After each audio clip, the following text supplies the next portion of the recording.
Ladies and gentlemen, the Pies are after Jack Silvagni, a surname that is entrenched in Carlton history.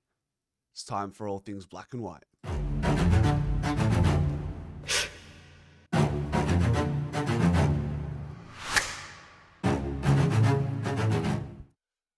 Now, this was not on the bingo card Sunday evening after losing to the Dockers, where one of our shortfalls in the last couple of weeks has been our defense because of our lack of availability with regards to Billy Frampton not being available, Jeremy Howe, Dan Houston, Reef McInnes, and then you have to throw in Charlie Dean, and we know unfortunately just isn't quite to the level where we need to be, where we need him to be considered a part of the run in that premiership tilt in 2025. So it is a bit ironic how it all comes out with the timing. Jay Clark had broken the news yesterday. We're interested. Carlton have tabled a 4-year deal to Jack, and it's a decent offer. We don't specifically know the sum that is being tabled to him, but Collingwood have inquired, and the most enticing thing about this deal from a trade table perspective, what we have to give up, guess what? It's not a lot. Because why? Jack Silvagni, as of this year, is considered an unrestricted free agent because he's served the Carlton Football Club for more than 10 years.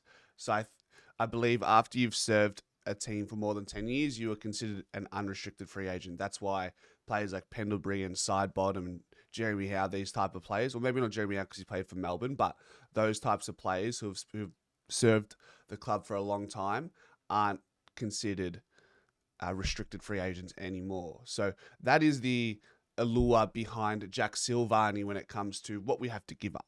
So we would pretty much just need to offer him a decent contract. We probably would need to offer him something better than what he's getting at Carlton, especially given the fact that we don't give up any picks, which we don't really have anyways. We're already going to struggle to get the NGAs in McCarthy and potentially Saxena and father-son McGuan. We're probably going to have to go at this point, if we don't give anything up as far as players are concerned or future picks, which once again, we've already given a couple of future first rounders away in the last couple of years, so already quite limited in that domain. We're going to be in a draft deficit going into the draft next year. So that's the complication there, and that's why Jack Silvagni is almost the perfect option. He's been a godsend for Carlton this year when it comes to the positional change that they made, and it's worked a treat for Carlton there. While they are not the best team in transition and with their ball, they are quite a stubborn team defensively, and that's been a consistent theme for them for the most part of the year, and that's largely due to players like Jack Silvagni going to the back line and Nick Haynes also finding form. They've obviously got Jacob Wiedering there also. Jack Silvagni also was in the mid-season All-Australian champion data side. So however you want to read into that, that's fine. I can understand if you don't appreciate the champion data. He's had coaches' votes in 2 games, which is quite difficult in a team that's struggled all year. And he's had multiple games with double-digit intercept possessions. 28 years old, so that makes him 29 next year. Debuted in 2026. At the end of this year, 10 years served for the club, therefore makes him an unrestricted free agent. Ironically, debuted against Collingwood in 2016, way back when. And look, ask me this last year about this type of player at this age, I would say, hey, to give him a big contract, I know he's unrestricted free agent, it's a bit much, he's a bit too old, but just with the revelation of what we've seen this year with our older players playing at almost career level, I now have a different lease on what type of players would be considered wanted from a fan view and a club view. And 28 turning 29 next year is not an issue for me. He falls right into that. He seamlessly falls into that back line and creates a scary defensive unit and keeps us in that premiership window, which we want to be there for ever. Basically, perpetually want to be in the premiership window, and that's all we're looking for. I remember earlier this year, I was looking at players that we could get as unrestricted free agents, or even players under contract who maybe wouldn't cost so much. And there is not a lot in the land of key defenders. I never considered Jack Silvagni because he is a Silvagni, but we all know that the club have to some degree fallen out of love with the father, and Stephen Silvagni being the list manager for X amount of years, but once his sons came into the picture, it got a bit, there was a conflict of interest, right? So they sacked Stephen Silvagni, and it's a bit of a fractured relationship. So at this point, does Jack Silvagni want to come to the Collingwood Football Club, where the culture is second to none, where probably in a position where he wants to be at his age? He doesn't want to go through a rebuild. He's been rebuilding all his life. So, I mean, how many games did he play in 2023? Played 16. He played 16 games. So, but he didn't, did he? I don't think he would have seen that prelim run because of his knee, right? Let's see. His last game was round 19 against West Coast, and then he did his knee. So he hasn't been a part of a special run like Carlton did in 2023 because of that knee. So, and it's unlikely to happen at Carlton in the next 5 years, just with where they're at.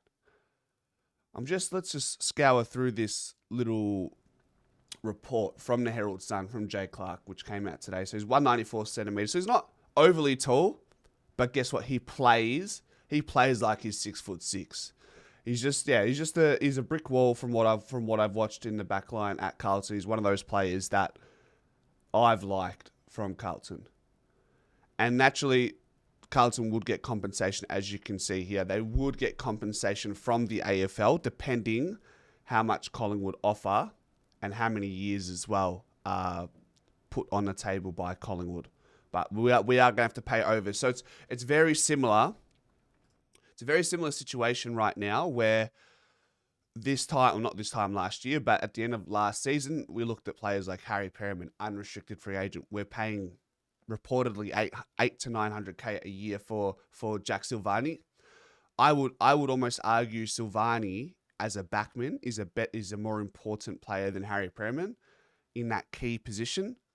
I wouldn't be surprised if Silvagni gets that type of a bag as well. That's the worthiness, I think, or that's the